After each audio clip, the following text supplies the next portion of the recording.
অনেকেই আছেন যারা কিনা তরকারিতে ঝোল খেতে পছন্দ করেন না, তরকারি লাগবে একদম ভুনা ভুনা। তাদেরকে বলছি অন্তত এই গরমের ভিতর একটু ঝোল খাওয়ার অভ্যাস করুন আর আপনার শরীর স্বাস্থ্যটাকে সুস্থ সবল রাখুন। আসসালামু আলাইকুম ফ্রেন্ডস, কেমন আছেন সবাই? আশা করি ভালো আছেন আর আপনাদের দোয়াতে আলহামদুলিল্লাহ আমি ভালো আছি। একদম ঘুম থেকে উঠেই সকাল সকাল চলে আসছি ডাটা বা লইট্টা খেতে, আমরা এগুলোকে লইট্টা বলে থাকি, তাই লইট্টাই বলছি। আর আজকে এই লইট্টা দিয়ে এবং আলু দিয়ে ছোট মাছের ঝোল করব। তো দেখতেই তো পেলেন আমি কয়েকটা লইট্টা কেটে নিলাম, আর এদিকে দেখতে পাচ্ছি যে খেতে অনেক পুঁই শাক রয়েছে, তাই ভাবলাম এখান থেকে কিছু পুঁই শাকও নিয়ে নেবো। এখন পুঁই শাক নেওয়ার কোনো ইচ্ছা ছিল না, তো এরকম টাটকা তরতাজা পুঁই শাকগুলো দেখে আমি আর লোভ সামলাতে পারলাম না, তাই কিছু পুঁই শাকও নিয়ে নিলাম। আর এখন তো সকাল, এই জন্য এই শাকগুলো অনেক বেশি তরতাজা লাগতেছে, মানে নিশি নিশি ভাব। তো এখন তো প্রচুর গরম, দিনের বেলাও গরম রাতের বেলাও গরম। তো আমি তো একদম সকালে আসছি, এখনো সূর্য ওঠে নাই, এই জন্য পরিবেশটা অনেক বেশি ঠান্ডা লাগতেছে আর শাকগুলোও অনেক বেশি তরতাজা লাগতেছে। আর এরকম ক্ষেত থেকে টাটকা শাকসবজি নিয়ে রান্না করলে ভালো না লেগে যাবে কোথায় বলেন? তো ফ্রেন্ডস, এই ডাঁটাগুলোকে আমি বাড়িতে নিয়ে আসছি আর খুব সুন্দরভাবে ছুলে ফেলছি, আর সাথে কিছু আলু কেটে নিয়েছি সাইজ করে। এখন ডাঁটাগুলোকে ধুয়ে নেব। তো ফ্রেন্ডস, এগুলাকে আমি সবসময় লইট্টা বলি, তো এজন্য ডাঁটা বলতে আমার কেমন যেন লাগতেছে। আসলে আমার মনে হইতেছে যে ওই যে ফোনে ডাটা ওইগুলো বলতেছে নাকি।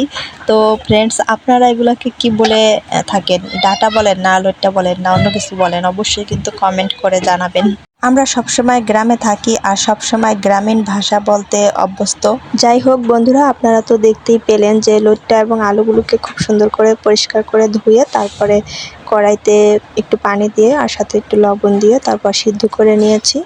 ওগুলো এখন একটা জালিতে ছেঁকা দিয়ে নিয়েছি। এখন সেই কড়াইতে একটু তেল দিয়ে তারপরে কিছু পেঁয়াজ কুচি দিয়ে দিচ্ছি, আর পেঁয়াজ কুচিগুলোকে এখন ভেজে নিচ্ছি। পেঁয়াজগুলোকে একদম বেশি ভাজবো না কিন্তু। তো ফ্রেন্ডস, এই রান্নার ভিতরে কিন্তু একটি গুরুত্বপূর্ণ পার্ট স্কিপ হয়ে গেছে, সেজন্য সরি। আর এই যে এখন দেখিয়ে দিচ্ছি, এটা হচ্ছে পেঁয়াজ রসুন আর জিরা ভেজে নিয়েছি। এগুলো হচ্ছে বার্গারের জন্য, এগুলা বেটে তারপরে তরকারির ভেতরে দেব।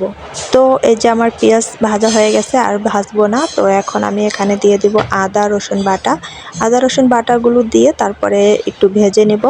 আদা রসুন বাটাগুলো কিছুক্ষণ ভেজে নেওয়ার পরে এর ভিতরে আমি একটু সামান্য পরিমাণ একটু পানি অ্যাড করে দেব।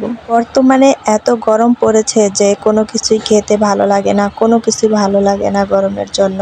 আর এই সময়টাতে অবশ্যই একটু বেশি শাকসবজি, সবুজ শাকসবজি খেতে হবে, তাহলে আমাদের শরীরের জন্য অনেক বেশি গুরুত্বপূর্ণ ভূমিকা রাখবে।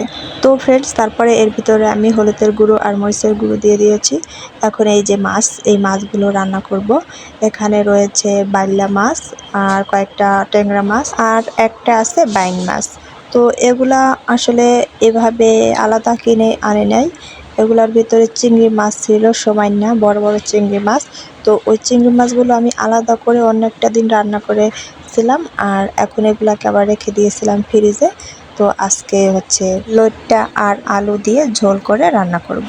অফ ক্যামেরায় কিন্তু এই মাছগুলো অনেকবার ধুয়ে নিয়েছিলাম, লবণ দিয়েও ধুয়ে নিয়েছিলাম। তো পরিষ্কার করে ধুয়ে নেওয়ার পরে আমি মাছগুলো এই মশলার ভিতরে দিয়ে দিলাম আর একটু লবণ দিয়ে দিলাম।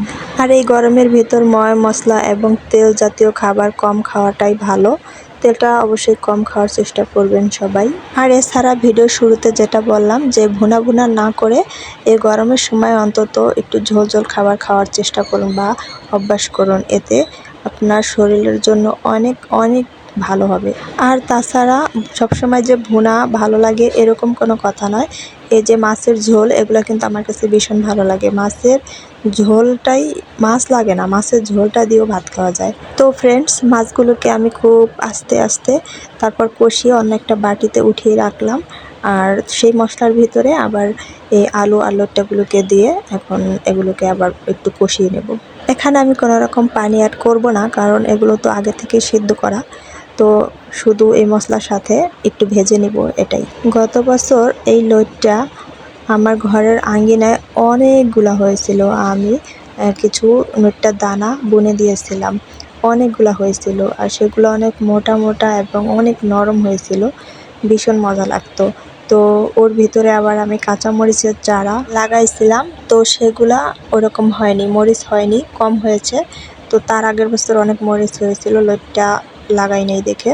তো এবছর আমি সেই একই জায়গায় শুধু কাঁচামরিচের চারা লাগিয়েছি, কোনো লইট্টা বুনিনি। লইট্টার দানা রয়েছে, গত বছরে যে লইট্টা হয়েছিল তার দানাগুলো আমার বেসন ঘরে এখনও রয়ে গেছে।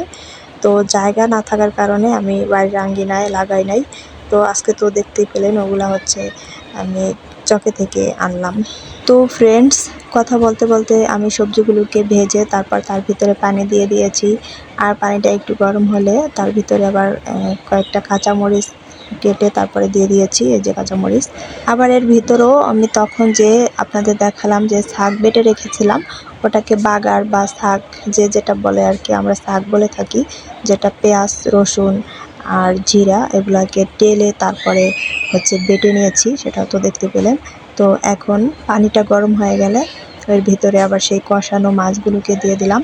কষানো মাছগুলো দেওয়ার পরে কিছুক্ষণ জাল করে নিব, আর জাল করার পরে জাল হয়ে গেলে আর কি এর ভিতরে আমি সেই শাক বাটাটা দিয়ে দেব। আর এই শাক বাটাটা দেওয়ার কারণে তরকারির স্বাদ দ্বিগুণ বেড়ে যাবে। আর এগুলা ভুনা তরকারিতে দেওয়া লাগে না, যে ঝোল করে তরকারি রান্না করি যখন তখনই দিয়ে থাকি। আর এগুলো দিলে তরকারি ভীষণ মজা লাগে। যদি কেউ এভাবে রান্না করে না থাকেন কখনো, তাহলে একবার হলেও ট্রাই করে দেখবেন। আর এটা দেওয়ার কারণে তরকারির ঝোলটা অনেক বেশি ঘন হয়ে আসে আর আঠালো ভাব হয়ে যায়, দেখতে অনেক বেশি ভালো লাগে ঝোল। তো ফ্রেন্ডস, আজকের ভিডিওটা কেমন হলো?